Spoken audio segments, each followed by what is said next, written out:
This lesson begins our unit over equations, and we'll start with addition equations. First of all, you need to know some terms and definitions. An equation is a mathematical statement that two expressions are equal, which for us means you need to see an equal sign. The solution of an equation is the value, or sometimes values as you move further along in math, of the variable that makes the equation true. In other words, the answer. When I say isolate the variable, it means get the variable alone on one side of the equation. And you're going to do this by using inverse operations. What are inverse operations? Well, inverse operations are operations that undo another operation. For example, if your operation is addition, something's been added to your variable, use the inverse operation, subtraction, to get rid of it. If something has been subtracted from your variable, use addition to get rid of it.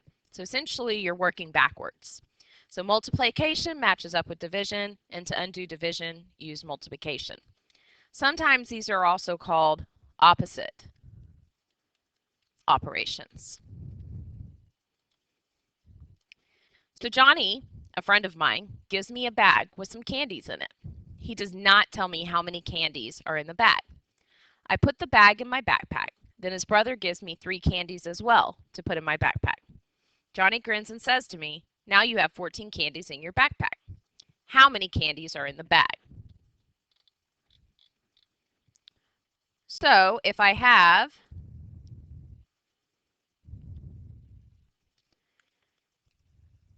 a bag in my backpack, and then the brother gives me 3 candies, Johnny grins and says, "That's 14 bags, or 14 candies." So all of this should be equal to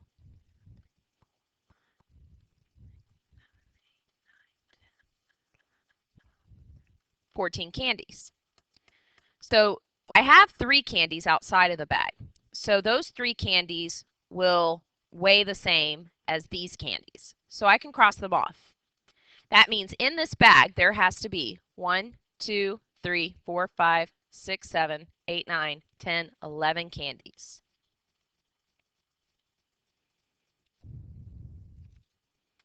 Okay?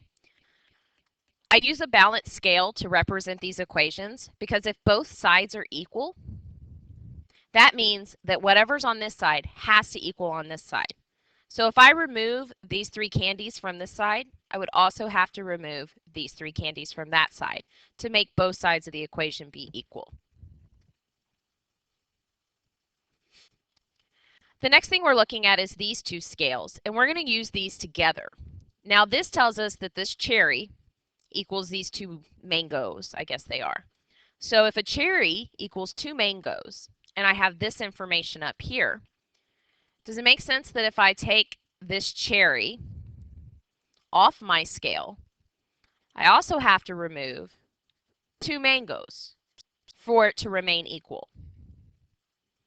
Which tells me a banana, apparently I don't know how to spell banana, equals 4 mangoes. Just another way to represent how these equations on these models have to remain the same on both sides. So here's the candy problem again. We had a bag. We're going to represent that using X. And then we had 3 candies. So we're going to do plus 3. And that should have equaled 14 candies on the other side. Now, how did we get rid of these 3 candies? We subtracted them. We took them away. That meant I also had to subtract 3 candies over here. So this is how I show subtraction. And typically we'll draw a line underneath it to separate our steps. So a positive 3, and if I subtract 3, remember add the opposite, that's really the same thing as a negative, which means it goes away. So add the opposite. 14 and negative 3 gives me 11. And that's what we said in the beginning. So these questions say, how can we represent the bag in a math sentence? we can do that using a variable. The triangle just divides the scale in half in our math equation into two parts. So in our math equation, that was an equal sign. And it says, think about how you solve the problem with pictures. Can we show that in our math sentence? So that was, we did x plus 3 equals 14. And then we subtracted 3 from both sides. Excuse me, bless me.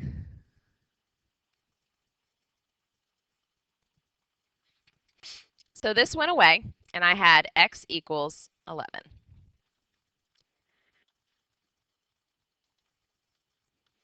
All right, so we're going to show the following. A very light box along with 4 cans. So here's my 4 cans. Balances 11 cans. So assuming the box doesn't weigh anything, we're going to say how many does that mean we have to have in the box. So here's 4, 5, 6, 7, 8, 9, 10, 11, 12. So these 4, if I take this one off, I have to take this one off. Take another one, have to take another one. If I take this one, I have to take this one. And if I take this one, I have to take this one. So my very light box, once I've removed 4 cans from both sides, should equal 1, 2, 3, 4, 5, 6, 7, 8, which means there must be 8 cans in this box. As an algebraic equation, I'm going to represent my box as x. And then I'm going to add 4 to it, and that was going to equal 12. So of my solving process, I removed 4 from both sides. There was no cans left, just a box, and it equaled 12 cans minus 4 cans, which was 8 cans. So we're going to use algebra tiles to model the next one. So in place of the box, that's my variable. I'm going to put an x. And then I had 4 cans. So 1, 2, 3, 4. And that equaled, I need to draw some sort of separation. So I'm going to use a box this time instead of a scale, with a line representing my 2 separate sides, my equal sign. So I'm going to move 3, 4, 5, 6, I need 12 over there, right? See what the problem was? Yes, it was 12. So that's 8, 9, 10, 11, and 12. So another way to solve this is when we're looking at algebra tiles, just like your counters, how do you get rid of positives? Well, you get rid of them with negatives. Oops, that one wasn't an infinite clone. I thought it was. So I get rid of them with negatives. So this goes away with a negative. That goes away with a negative. That goes away with a negative. And this one that's hidden will also go away with a negative. And if I do it to one side, I have to do it to the other. Which means I've got x equal to 8, just like before. So with algebra tiles, typically the way we're going to be modeling it in class is with these boxes. So this is where we're going to write our equation. We're going to show our step here. And then we're going to write our answer in the last box. So the x is with that. And then 1, 2, 3, 4, 5, 6. Move those into, okay, they're wanting to dance for me. There we go. X plus 6, and then we need positive 2. So I'm going to use all of that I'm going to use all of that. I'm going to copy it. Oops, that didn't work. And I'm going to paste it down here. Now, why am I going to paste it? Because now I need to show my step. My step, this is my equation. I need to show my step. I want this x all by itself. How do I get rid of positive ones with negative ones? These, I usually just kind of put them like that so you can see both. These go away. But if I do it over there, remember, I've got to do it over here too. 2, 3, 4. Here's my 5, and there's my 6. So as you can see, all these went away, and so did these. So what did I have left? Well, an x here, and I had 4 negatives here. So my answer is x equals -4. I'm going to try one more of those, except this time I'm just going to draw it because it's a little bit quicker. So I'm going to draw an x and a +3. And even if you want to draw counters here, I'm okay with that because they're even quicker still. Now remember, this is my equation. I've just modeled it. Now I need to show my step. So I'm going to draw my original equation. How do I get rid of positives? Negatives. So notice 1, 2, 3 goes away. All of those go away. So my answer goes in the last box, and that means x equals 2.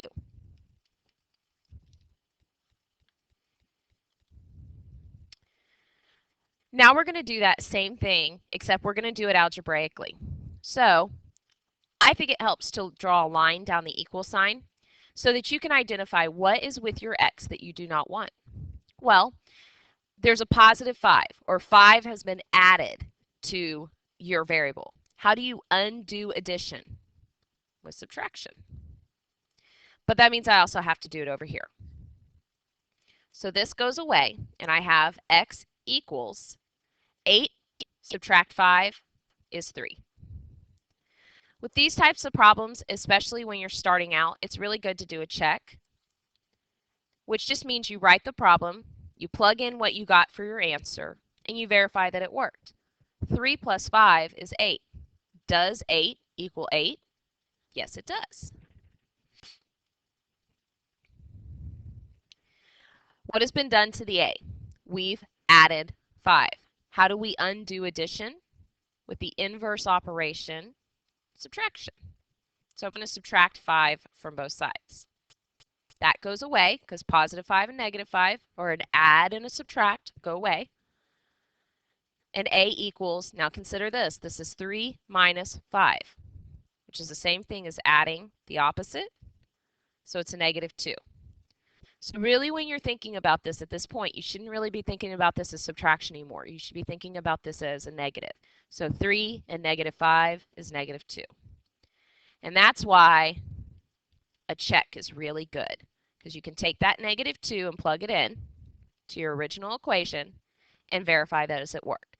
So a -2 and a +5 is a +3. And does that equal +3? Why, yes, it does.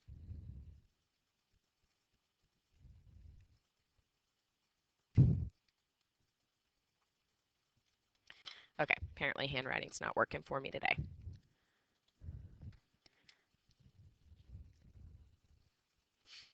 Now, what's with my z that I don't want? Because that's my variable. I've got a -3. How do you get rid of -3? With +3. So I'm going to put +3 on both sides. So z, because this goes away, equals, what's 8 plus 3? 11.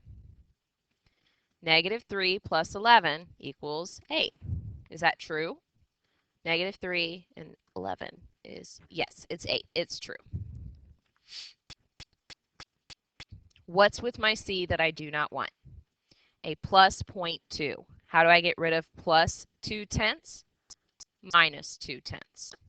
Now remember, with decimals, the decimals all have to line up when you're adding and subtracting. So we're going to have C left over. This is gone. 8 minus 0 is 8. I'm going to have to borrow here.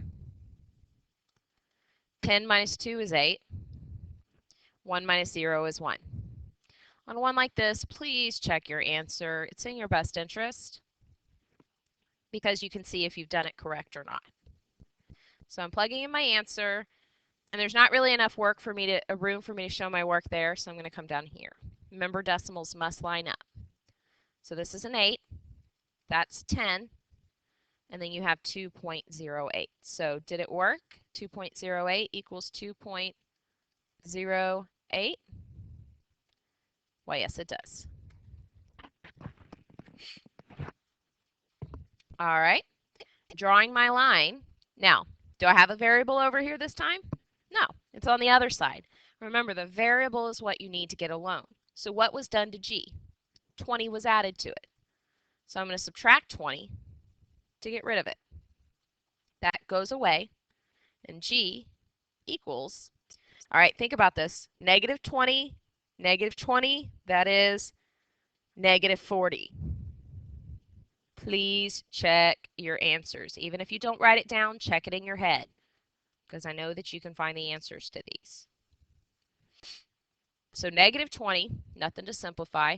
What is spending $40 and getting a $20 paycheck leave you with? Still owing $20. So it's correct.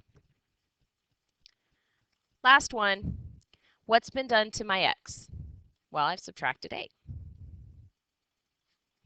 So this goes away, and x equals, what is 8 minus 8? 0. X is allowed to be negative. It's allowed to be decimals. It's allowed to be fractions. It can even be a 0. That's why we check our answers, to make sure that they have worked out. So 0 plus 8 is 8. Does 8 equal 8? Sure does. Oops, I thought that was all. One more. After an all-day shopping spree, Melissa has $67 left in her wallet. If Melissa spent a total of $231, how much did she have before she started shopping? All right, this is the most important part. That's what your variable is. So when it says define the variable, it tells me what is your variable. So I'm going to say start, so S. S is the amount before shopping. That is just you telling me what your variable represents.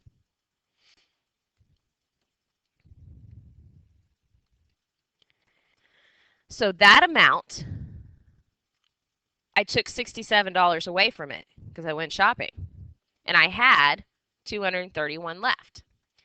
Now, kind of a trick to this is what I would do when you're looking at this problem, identify what operation you would use to solve.